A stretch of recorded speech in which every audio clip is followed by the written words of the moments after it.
Hello, everyone. My name is Cheryl Zog. I'm the current chair of the Association of Women Surgeons National Medical Student Committee, and it's my pleasure to talk to you today about how to prepare a 3-minute quick shot and subsequently an 8-minute oral presentation for the Association of Women Surgeons 2020 Research Competition, or the AWS Road to Research Madness 2020. Now, before getting started, it is worth acknowledging that you have a couple of requirements that you're going to have to deal with for each round of this research competition. Now, specifically, and congratulations to our winners who've made it through round one with the visual abstracts, you'll know that in round two, you're being asked to create a quick shot presentation. And for the research competition this year, participants will have a total of 3 minutes and 5 to 6 slides to present their work during round two, with the slide breakdown coming as follows. 1 slide to introduce your title and co-authors, 1 slide for any disclosures you might have, 1 to 2 slides to discuss your background, objective, and methods, 1 slide to highlight the major results of your research presentation, and 1 slide to touch on your conclusions. Keeping in mind through all of this that 3 minutes can go by very quick. We'll talk a little bit more about what each of these slides should include in the next section of this talk. For those of you advancing on from round two to round three, you'll be asked to present oral presentations. Now, oral presentations for the purposes of the research competition will be 8 minutes in length and have a slightly more flexible included number of slides, generally being around 10, with a good rule of thumb being that for the slides displaying content or those coming after your title and disclosure, you should take about 1 minute per slide. And a recommended breakdown for an oral talk might look like this. 1 slide for your title and authors, 1 slide for disclosures, 1 to 2 slides for your background, a separate slide that specifically states your objective and any hypotheses that you might have, 1 slide for methods, 2 to 3 slides to highlight your results, including your descriptive analyses, your main results, and any secondary objective or sensitivity analyses you might have done, and again, 1 to maybe 2 slides to wrap it up and talk about your conclusions. I will say that for the purposes of how you set up your presentations, we are making available to authors an optional conference template highlighting this year's theme of the conference, strength and diversity, that will be provided to presenters. You're also, of course, welcome to use other formats or your institution's slide deck if one is available. So with that overview in mind, let's jump into the details of how to actually prepare a 3-minute quick shot. You'll see here again the kind of required length and recommended breakdown that I talked about in the previous section. Now, the question for many people is, what does each of these sections need to entail? And so that's what we're going to talk about in the next part of this talk. A title slide, and you can see an example here on the top right from a previous quick shot that I actually gave, should include the title of your talk, your authors' names and institutions. And as an option, you might think about including an institutional or meeting logo. For the purpose of the slide deck that you're going to see exemplified, I included logos as a part of the slides itself. A note on good practice and a great way to help calm nerves, especially if you're somewhat new to giving presentations, is always start your talk by thanking the society for inviting you to speak. Those first 10 to 15 seconds where you thank the association for the opportunity to get up and make use of the podium gives you a minute to catch your breath, calm your nerves, and kind of let your body talk through the parts of a talk that are just rote memorization before trying and jump into the content of your work. It's one of the best pieces of advice a mentor ever gave me, and it's something that I continue to do in my talks to this day. The next slide in your quick shot presentation will be your disclosures, and you can see examples included here on the right, which will be included in the conference template provided to all of our presenters. And this is simply your name and any relevant disclosures that you as the first author might have, specifically often related to funding that might have been involved in the conduct of the talk. It's perfectly fine to say that my name is so-and-so and I have nothing to disclose. We then get into the heart of the quick shot itself, where you're talking about your background and methods. And here's just some general advice that's helpful with presentations, but particularly quick shots where you're very tight on time. You want to keep the content simple, tend to use phrases instead of sentences. Some people even opt to use pictures instead of words, with a very similar idea of trying to convey to your audience in an easy to digest way what it is you're talking about, very similar to what you did in run one with building your visual abstracts and focusing heavily on icons and imagery. I will say that to break up blocks of text, subtle changes in color, boldness, or animation, such as the introduction of arrows shown here in green, can help to emphasize your point. Now, the content of these slides themselves for the background should include any relevant literature, definitions that are important to the work that you're doing, such as for the example shown on the right, what on earth the hack reduction program entailed, and should specifically state your study objective. The method section for a Quickshot is abbreviated and short, and in general should give your audience an understanding of what you did and who you studied. So talking about things like the study population and time period involved, any specific study design that you might have used, such as quasi-experimental, case series, a retrospective cohort, and an administrative claims database. You should talk about inclusion and exclusion criteria, what outcomes you studied, and an analytical approach in brief. You don't need to talk about the specifics of what statistical tests you use. That'll come out in the results. But if you did something significant, like here, the example of multi-level hierarchical modeling, sometimes that's good to introduce just so that your audience knows what to expect. I will say that with a 3-minute Quickshot, you may opt to simplify the introduction even farther, focusing very specifically on your objective and methods if they can be readily understood to help save you time to give more content in your results and conclusions. This is up to you, but you'll want to practice and kind of see what makes the most sense for the information that you need to convey. In your results, specifically in a short Quickshot, the trick is really focusing on what matters. You simply don't have enough time or space to talk about everything. And so you want to really highlight the take-home message that answers your objectives. And this is often your more complex statistics and specifically focusing in on your primary outcome. Use of simple tables and figures where possible can be incredibly helpful. And this often does mean building different figures than what you might present in a published paper itself so that they're easy to view on a slide at first glance. As with focusing on the specific results that matter, within those tables and figures, help your audience understand by highlighting the most important things in text and walking them through what they see on the slide. Animations, while certainly not required, can be a helpful way to guide the audience's attention and point them toward perhaps the slope and the sweep here that you want to discuss when talking about the results of your study. Your conclusion should present a summary statement of your work, can include bullet points of major things that you want to highlight, and future directions if useful. For the example of the study that you see here on the right, we were talking about policy change. And so a natural question becomes, what next? What should be done based on these findings? It's worth noting that in your conclusions, you're not trying to repeat your results, particularly in a 3-minute talk. You simply don't have time. Rather, you want to tell your audience what it is that they need to take away from this work. And remember that not everything you say has to be included on the slide.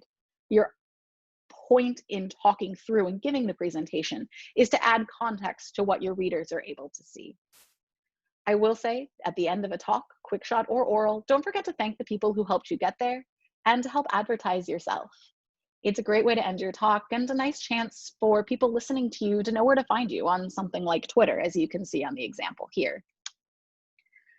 Before moving on to orals, a couple of pieces of presentation advice in general. It may sound cliche, but it's worth saying. Practice your talk. This is certainly true in general, but even for a virtual recording. Running through your talk helps you figure out what you want to say, makes it easier to present, and helps you work out anything that perhaps you didn't notice when you initially made your slides. How you do this is, of course, up to you. I know what's worked well for me is to give my talk aloud at home, to listening to recordings of myself or watch videos of me presenting to make sure I'm not doing anything strange, give my talk in front of friends, and most importantly, give your talk in front of your co-authors and mentors. Give them an opportunity, particularly as students or as trainees, to help you figure out what it is that you should say. There's a couple of approaches that people tend to take when giving talks, especially if they're somewhat new to doing this. There's no right answer here, but things that I know myself and friends have found helpful. Some people like to use fully scripted versions of their talk with notes. This can be incredibly useful if you've never given a talk before, or if you know that you get nervous when you have to publicly speak and sometimes start to wander off track. I tend to prefer using a technique known as practice signposting, where I don't have a script in front of me, but I talk based on certain things that I look for on my slides that help me get back on track with what I know I needed to say. Practice is necessary with this style, and it becomes, after running through your talk a couple times, also like giving slight variations on a memorized version of a written out script.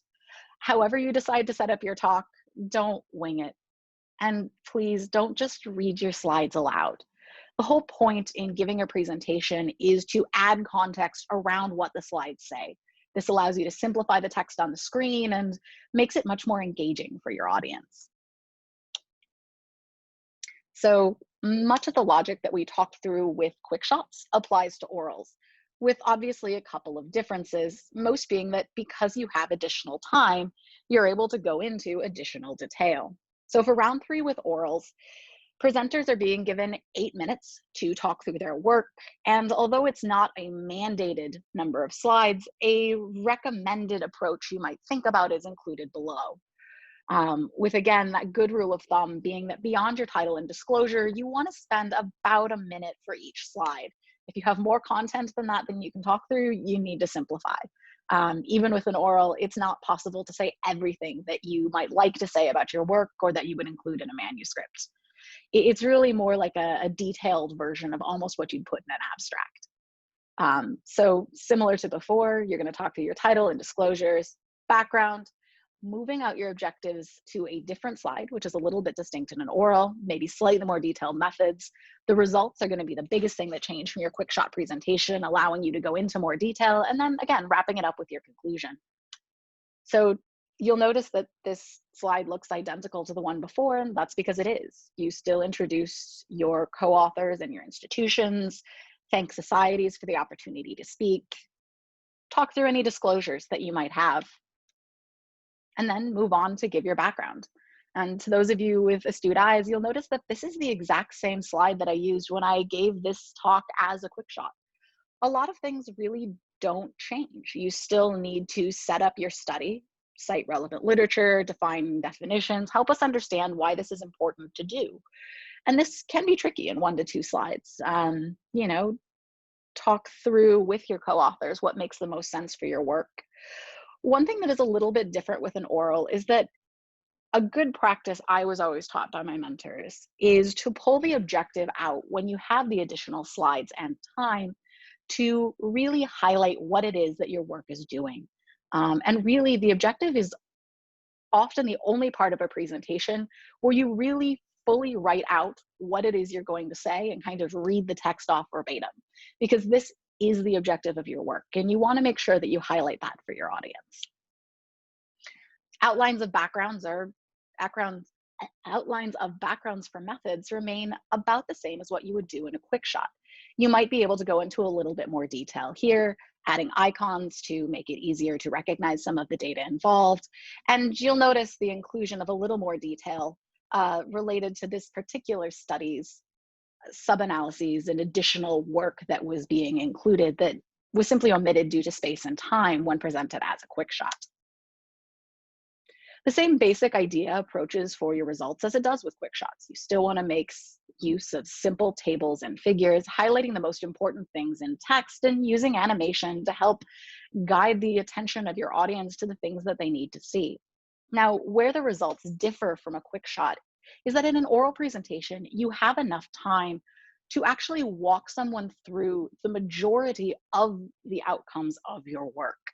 And this typically starts by spending a slide talking about your descriptive comparisons. This might be what you think of as a canonical table 1, where you show the differences between your groups.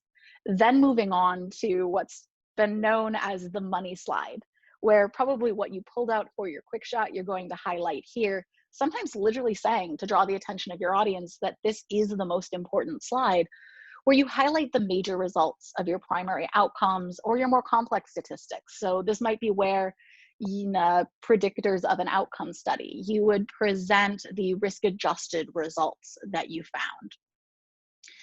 And then moving forward, you can talk about any secondary outcomes you might have done, sub-analyses, or kind of the additional interesting detail that makes your work special, but that you just didn't have enough time to present in your quick shot.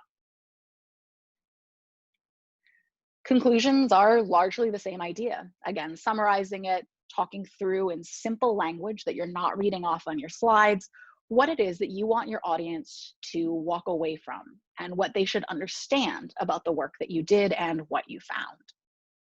As always, don't forget to thank the people who helped you get here and take a moment to advertise yourself.